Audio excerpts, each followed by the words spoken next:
This content is for kids. It's not for kids. Isn't that what I said? No, it's not for kids. If you are 13 years or younger, this is not for you. Do I have to kill somebody in order to actually make that point across? No, man, you don't have to kill Wait no one. a second. Oh, no. When we return to our planet, the High Court may well sentence you to torture. He likes movies, we like movies. Septum Sin versus the world. Septum Sin versus the world. Septum Sin versus the world. Septum Sin versus the world. I'd buy that for $1. Greetings! You are watching a new feature for Septum Sin vs. the World. I am, of course, Septum Sin, your host for a journey through all of my collection. Eventually, by the end of this series, you, just like me, will have seen all that there is to see around me. Now that's quite a bit, as you can see. It goes back quite a bit. So let's talk. Many of you are going to be seeing this intro on the first time, because this is the intro that tells you the rules. And you may not be interested in some of the other sections. So we're going to start by talking about how this project is going to be presented. I'm going to present this in 4 sections. Those 4 sections are what I have my collection divided into: Criterion, TV, anime, and movies. Furthermore, I'm only going to cover one particular zone in each. You see, there are 3 ways that I actually look at when it comes to sorting. 1, used and unwatched, meaning I've gotten these things used and I have not watched them. These are very few and far between. New and unwatched, there's a lot of those in my collection. You can see quite a number of them up there behind me. And then finally, watched. Now it doesn't mean that I have not seen the items in the section that is unwatched or new. It's just I haven't watched my copy. And to me, it's not officially in my collection until I have watched my copy to make sure it works. Because of that, I'm going to be taking 10 items each video and talking a little bit about each one and what it means to me, why it's in my collection, if I can recall, and how I feel in general. I hope you can join me in this journey together. I will see you for the first episode. Which one? That's up to you, dear viewer. Greetings! This is my first one. As you can tell by the shirt I'm wearing, it's still there. And this is my first in my Criterion. This will probably be the shortest because I have the smallest number of Criterion in my collection. My Criterion collection is located actually in a corner. It envelops, let's see here, 1, 2, 3 shelf worth. Well, shelvings, you know, like sections, like one section behind, like with Urasayatsura back there. And only one part of that section has been watched. There's a lot of that I haven't watched, so I might reach the end of this pretty quickly. But of course, as I watch them, you'll notice that alphabetically, if something's out of order, it's because I did it. I'm going to be doing these as is. So if I don't remember much of it, I want to not remember much of it. I'm probably going to read the back to you, let you see a little bit of it, and we're going to move from there. So let's start with our first in the 10, with the number 3. 3 silent classics by Joseph von Sternberg.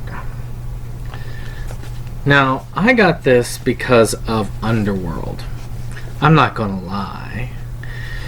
Underworld is a great movie, and it is one that is necessary to go onward with how I'm collecting. But it comes, as Criterion does, with a nice essay and a wonderful book. You can see some good pictures of the time. Silent films are amazing. I mean, you have to do so much more with a silent film than you would from a regular film. Now, let's go through these particular ones. So, we're going to start with the Docks of New York. As you can see, the back, we have a couple of special features. Here it is.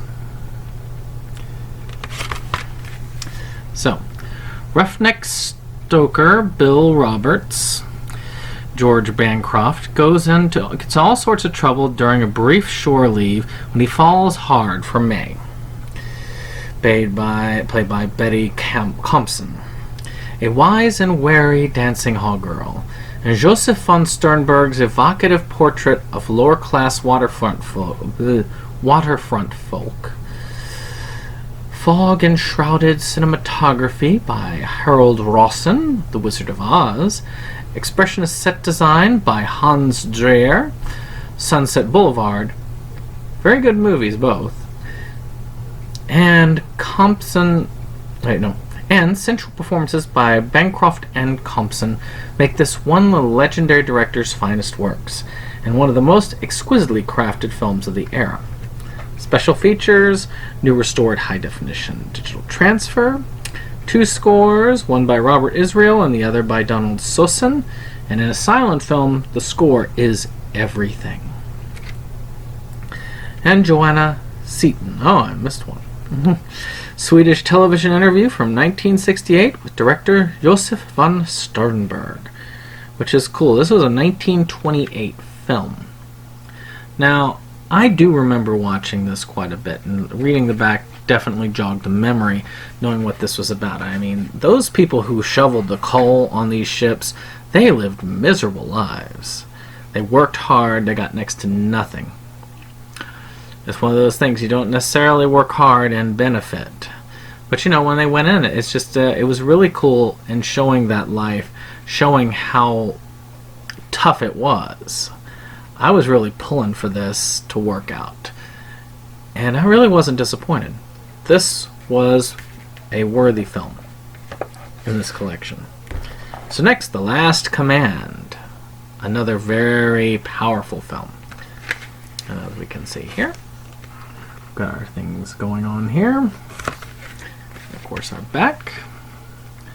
Beautiful how they do this packaging. And of course, this is all on DVD.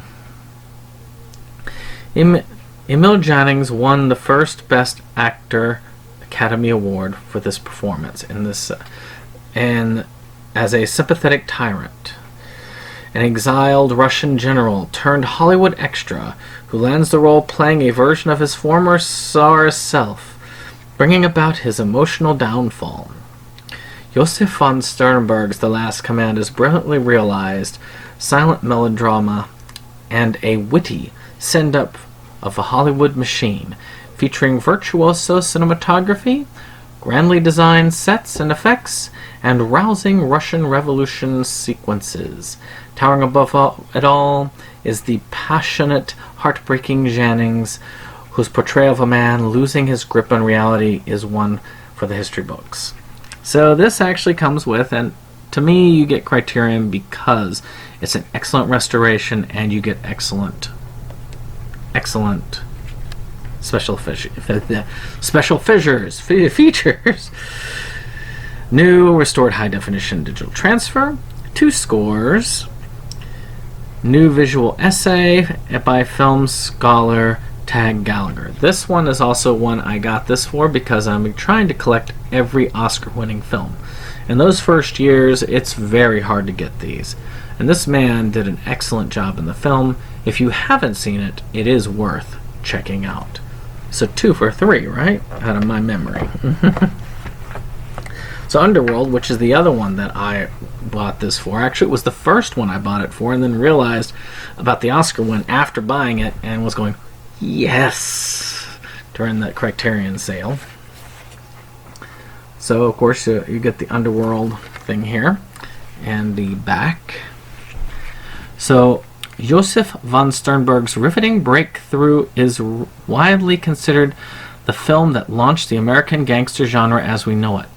George Bancroft plays Heavy Bullweed, a criminal kingpin whose jealous devotion to his mole, Feathers, played by Evelyn Brent, gets him into hot water with a rival Hood, and, ultimately, the authorities.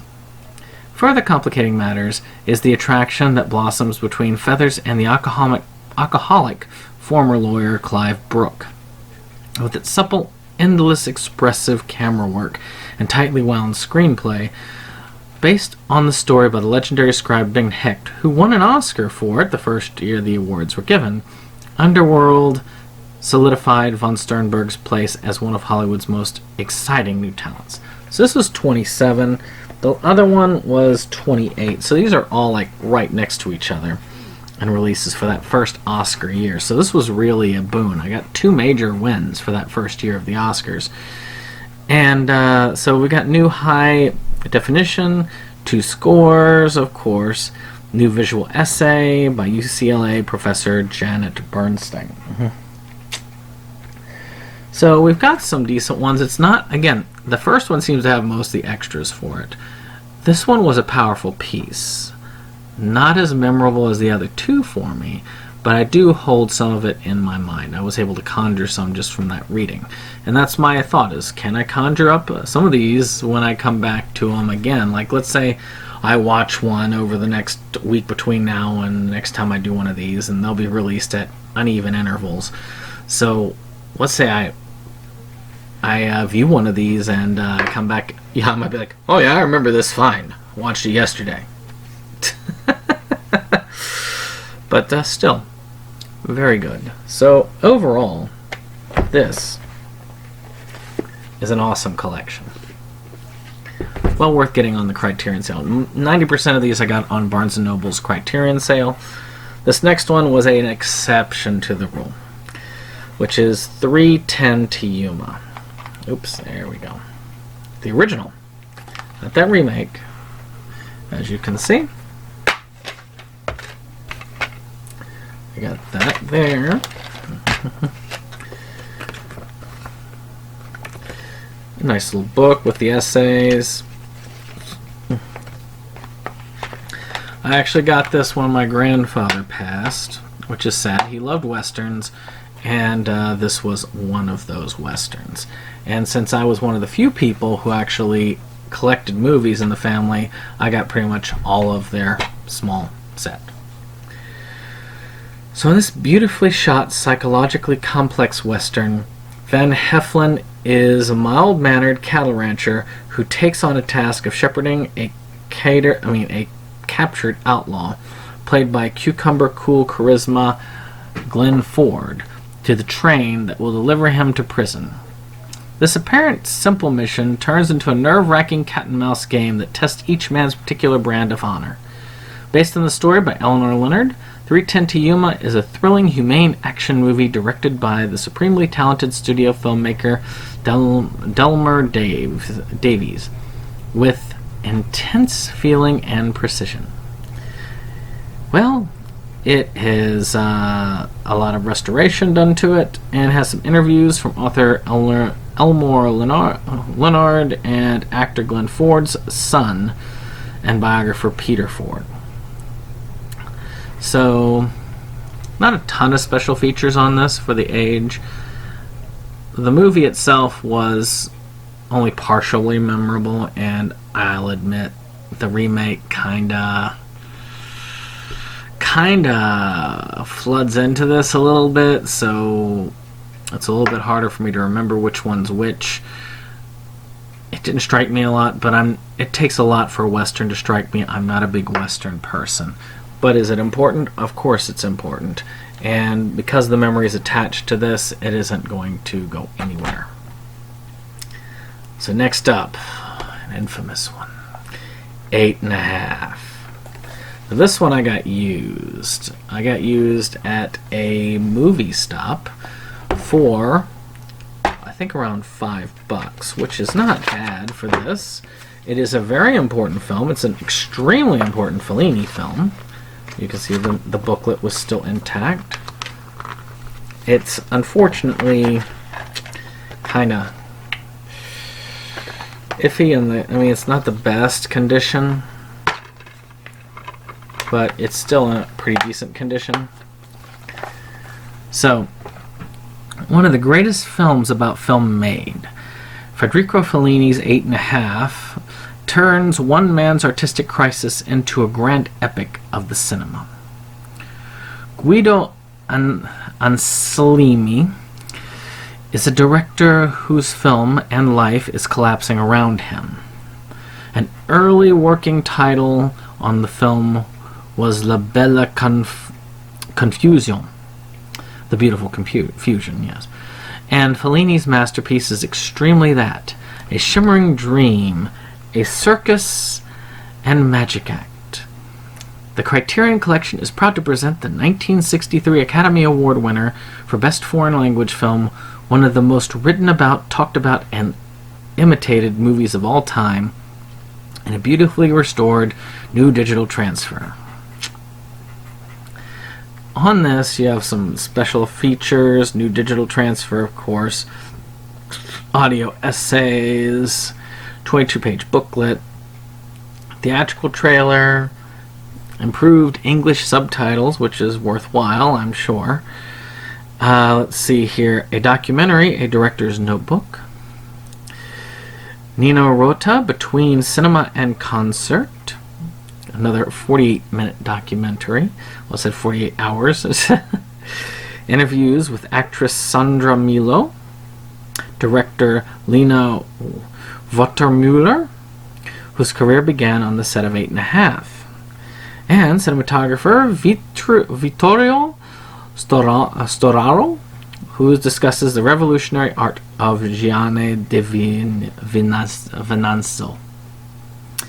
Rare photographs, gallery behind the scenes, and, of course, more on the quality. They work really hard to clean up these.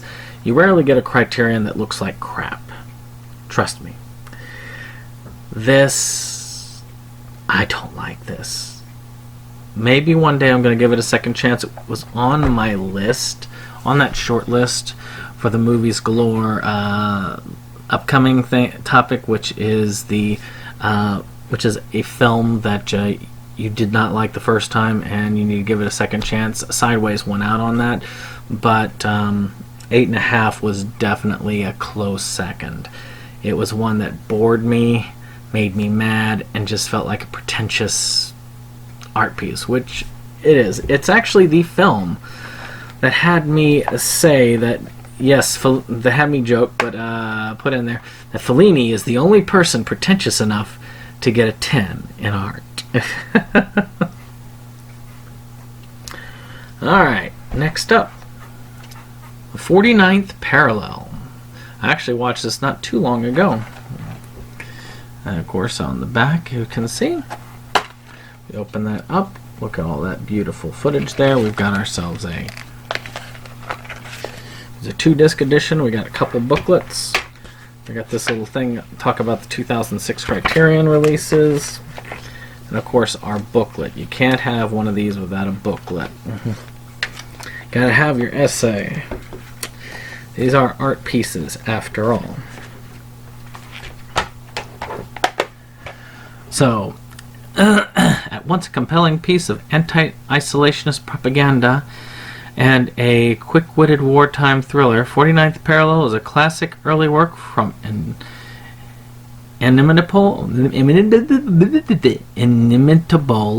British filmmaking team of Michael Powell, Emmerich Pressburger. When a Nazi U-boat crew headed by the ruthless Eric Portman is stranded in Canada in the thick of World War II, the men evade capture by hiding out in a series of rural communities before trying to cross the border into still neutral United States.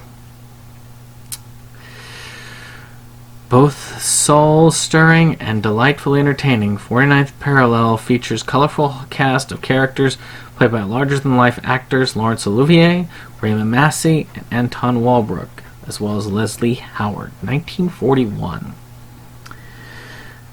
So we have an audio commentary by music and film historian Bruce Eder. Of course, we have the 1943 Powell and Persinger war effort short, The Volunteer. I love it when they include these shorts, and they are excellent. Excerpts from Michael Powell's audio dictations. A Pretty British Affair, a BBC documentary that careers Powell and Pressburger, which considers their World War II era collaboration, and plus a new essay. Now, of course, these are amazing. It tells you a lot in this day and age where we might have another world war looming. This can tell you a lot about how we are in the current effort, and what things happen, what propaganda pieces come about, and how cinema is used to push the art. This is an excellent piece. I would recommend it. Now something a little bit more fun.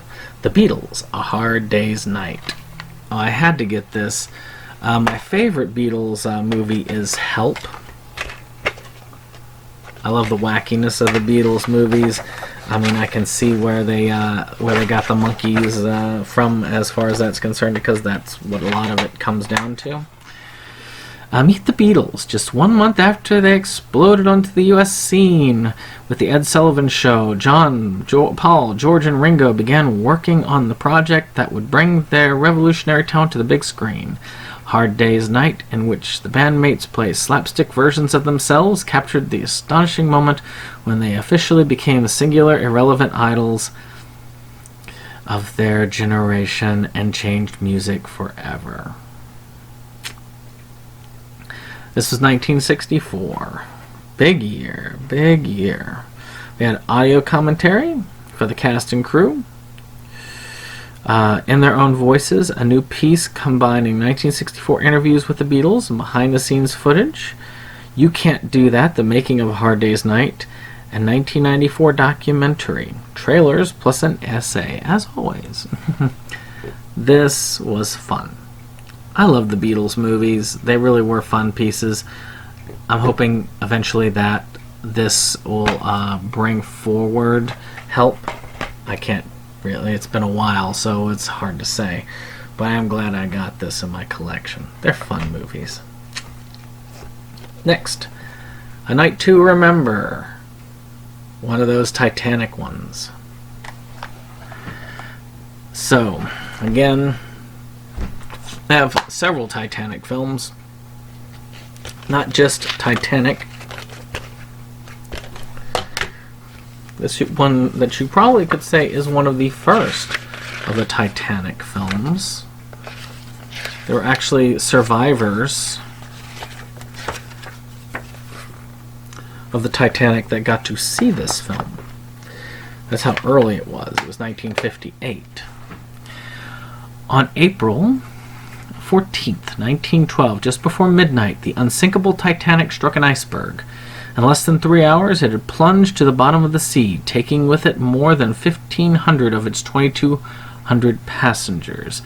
In this unforgettable rendering of Walter Lord's book of the same name, the acclaimed British director Roy Ward Baker depicts with sensitivity, awe, and fine sense the tragedy of the ship's last hours, featuring remarkably restrained performances, and I remember cinema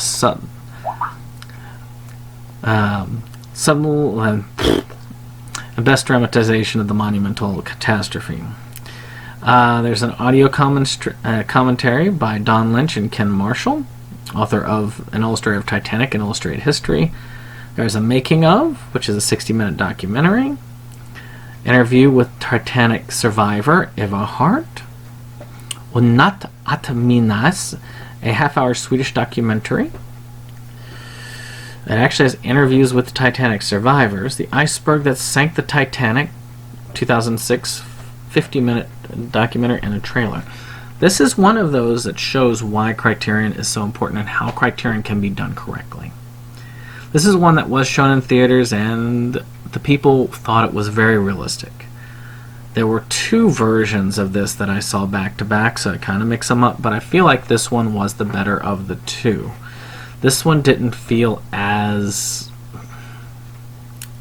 campy as the other.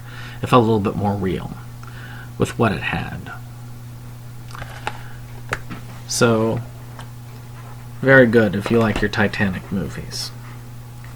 So we're back to Fellini again with Amarcord, which shows that I can like Fellini films. It's, as a matter of fact, I like the majority of Fellini's films that I've seen. It's just 8.5. I hate 8.5. I love the way that these go. I mean, you can see this just going out, and there's another one that I'll come to in later episodes if this does well. I mean, this giant booklet with Amarcord on here, which you can see all that beautiful artwork. This was a 1973 film. Been amazing to be around in the Fellini time. I was close. I was born in 1979, but it wouldn't have made much difference because I wouldn't have been able to really do much with it. But I tell you, that was a time. This carnivalesque portrait of provincial Italy during the fascist period is the most personal film by Federico Fellini.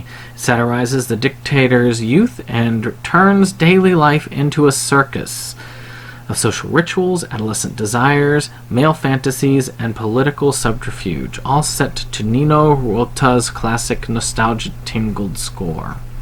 The Academy Award-winning Amarcord remains one of the cinema's enduring treasures, and it really is. This was a beautiful film. I really enjoyed it, and if you haven't gotten to see it, this is a good Fellini film to see.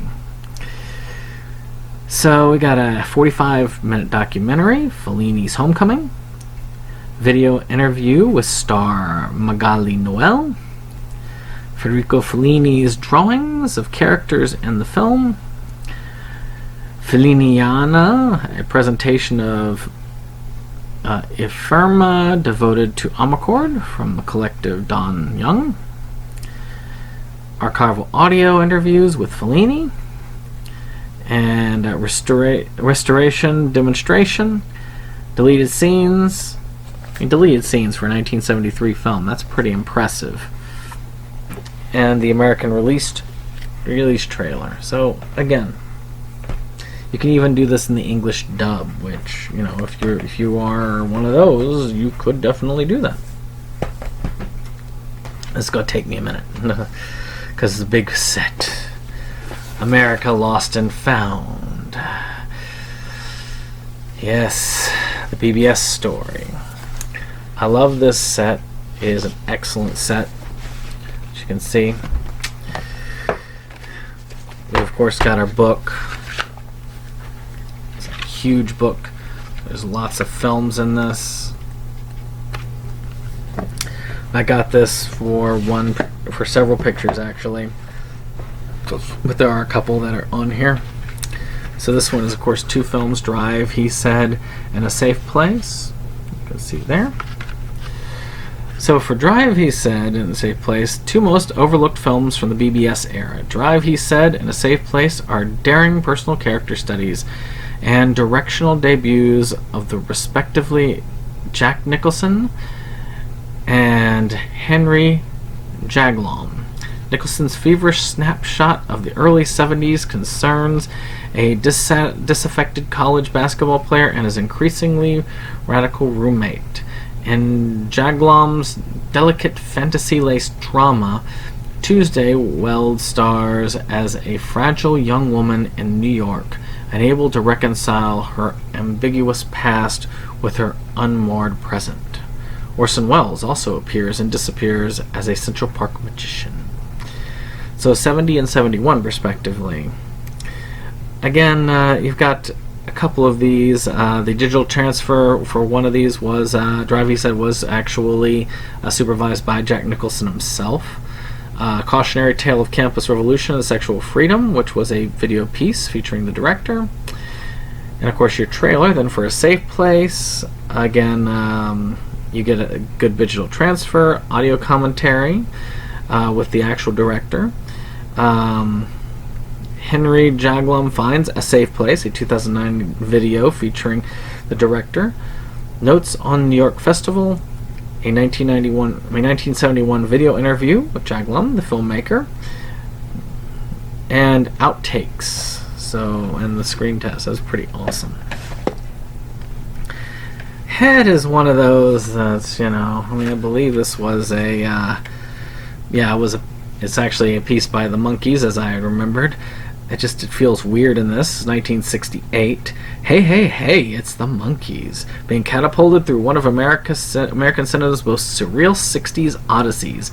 Mikey Dolenz, Davy Jones, Michael Nesmith, and Peter Tork became trapped in a kaleidoscopic satire that is movie homaged media send-up, concert movie, and anti-war cry all at once. Head dodged commercial success on its initial release, has since been reclaimed as one of the great cult objects of the era.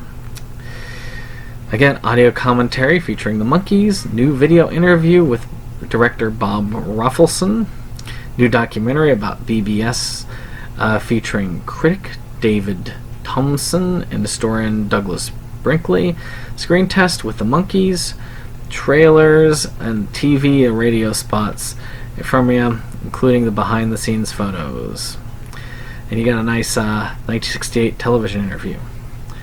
Full of special features. This was my least favorite, which is funny because I do enjoy it. It's just my least favorite of this whole grouping of them. Of this set, not like what I'm showing today. So this is the main reason I got this set. Easy Rider. I mean, that's obvious right there. I mean, you can't go wrong with Easy Rider. It's definitive counterculture blockbuster. Former Clean Cut star Dennis Hopper's down and dirty directorial debut. Easy Rider heralded the arrival of new voice in film, one pitched angrily against the mainstream after Easy Rider's cross-country journey with its radical new wave style editing, outsider rock soundtrack, revelatory performance by young Jack Nicholson, and explosive ending. The American road trip will never be the same again. This is a spectacular film. 1969. If you haven't watched this, you should watch this. It's got 2 audio commentaries, theatrical trailers.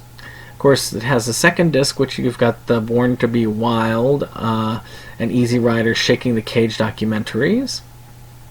Television excerpts from Hopper and Fonda at the Cannes Film Festival, a new video interview with BBS co-founder Steve Blummer. Yeah, it's going to be amazing on these other ones when I'm not doing Criterion, where I'm going to be like, oh, look, they've got animated menus, a special feature. 5 Easy Pieces, another excellent film. This is a wonderful collection. Again, purchased on the Criterion sale. Jack Nicholson plays a now iconic cad Bobby Dupia, a shiftless 30-something-year-old rigger and former piano prodigy, immune to any sense of romantic or familiar responsibility, who returns to his childhood home to see his ailing, estranged father, blue-collar girlfriend, Karen Black, in tow. Moving in its simplicity and gritty in its textures, 5 Easy Pieces, directed by Bob Rafelson, is a lasting embodiment of early 1970s American alienation. Again, restoration. You have a Soul Searching in the 5 Easy Pieces, 2009 video piece by Bob Rafelson. The BBS Story, a 2009 documentary about the era.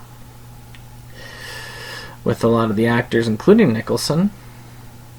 Audio excerpts from the 1976 AFI interview with Raffleson, and theatrical trailers and teasers. 2 more, and then I get on to my last 2 in this, and they don't have multiple films. Those are actually films. So, The King of Marvin Gardens. Again, powerful one, I believe, about Atlantic City. From this electrifying follow-up of mass success of 5 Easy Pieces, Bob Raffleson dug deeper into the crushed dreams of wayward America. Jack Nicholson and Bruce Dern play estranged siblings, David and Jason, former depressive late-night radio talk show host, and later an extroverted con man, when Jason drags his younger brother to a dreary Atlantic City and to the real estate scam events spiraling towards tragedy. 1972. Let's see, we got some commentary on select scenes. Revelations of the Philosopher King, a 2009 video piece. Afterthoughts, a 2002 interview with Raffleson, Kovacs, and actor Bruce Dern, and a theatrical trailer. Alright, the last one, the last picture show. I like that, the ripped ticket, 1971. Set during the early 50s in the loneliest Texas nowheresville ever to dust up a movie screen. This aching portrait of the dying West focuses on daily shuffles of 3 futureless teens. Sonny, Tommy Buttons, Dwayne, Jeff Bridges, and J.C. Sybil Shepherd. Excellent actors and actresses. And the aging lost souls who bump up against them in the night like drifting tumbleweeds. So we got more audio commentaries, and then of course you've got 2 theatrical trailers.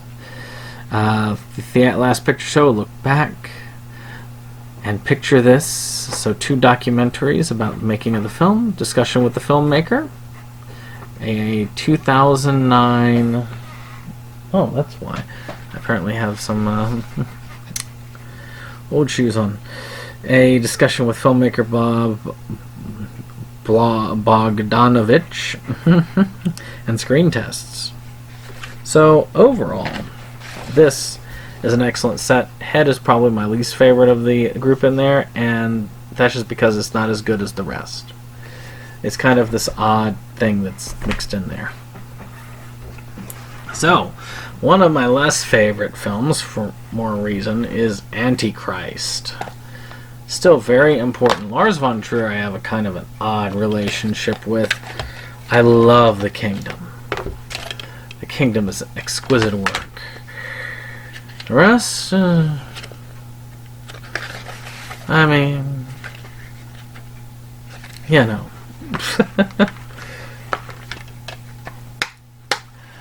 Lars von Trier shook up the film world when he premiered Antichrist at 2009 Cannes Film Festival.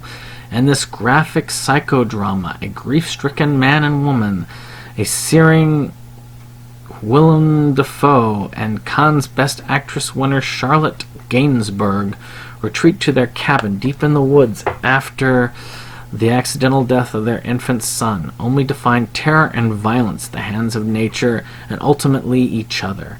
But the most confrontational work yet from one of the contemporary cinema's most controversial artists is no mere provocation. It's visually sublime, emotionally ravaging to the darkest corners of the processed human mind. It is indeed that. This is one I could have probably done without it being on Blu-ray. Matter of fact, it's the first Blu-ray piece, second Blu-ray piece, because I've got Armored on Blu-ray here, and Night to Remember on Blu-ray, but still, I'm not sure I wanted this any better picture-wise, but they did do quite a bit there. Got audio commentary from Murray Smith, video reviews with Von Trier, Willem Dafoe, and Charlotte Gainsbourg. Collection of 7 video pieces delving into the production of Antichrist through interviews with Von Trier, key members of his filmmaking team, as well as behind-the-scenes footage. Chaos reigns in the Cannes Film Festival, a documentary at the film's premiere. Theatrical trailers plus the booklet. This is hard to watch. This is extremely hard to watch. Don't watch if you can't take gore. You need to be able to take gore to see this at the end. Yeah. Lars von Trier is a way of triggering things in your mind. Maybe sometimes a gag reflex. So last but not least on this episode, we have the greatest Criterion film ever, Armageddon. I got this really cheap, like $5. And it was just like, yeah, I had to get this. I mean, there's no booklet with it, but it's okay. I can't believe it. This is one of those, it's like, it's got a Criterion release. Why? Basically, Bruce Willis, an all-star cast of rust-necked oil drillers, blast off on a mission to save the planet in Michael Bay's doomsday space epic. Meteors coming in, gonna blow up the world. It had a great song, though, with it. I mean, Don't Want to Miss a Thing is still one of the better songs of that decade. Shoot, of several decades, as far as I'm concerned. But we have a lot of special features. Exclusive director's cut. 2 commentary tracks with Michael Bay and Jerry Bruckheimer. Got Bruce Willis and Ben Affleck on this. Subtitles for deaf, yeah. I mean, yeah. Got the gag reel, deleted scenes, storyboards, analysis, special effects. Production designer Michael White on the look at Armageddon.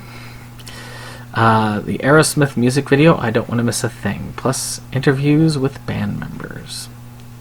153 minutes, 1998. Probably one of the, I mean, this was 2009, so yeah, this wasn't that long ago. 1998 is still a while back now. I mean, shoot, it's over 20 years old now. God, why?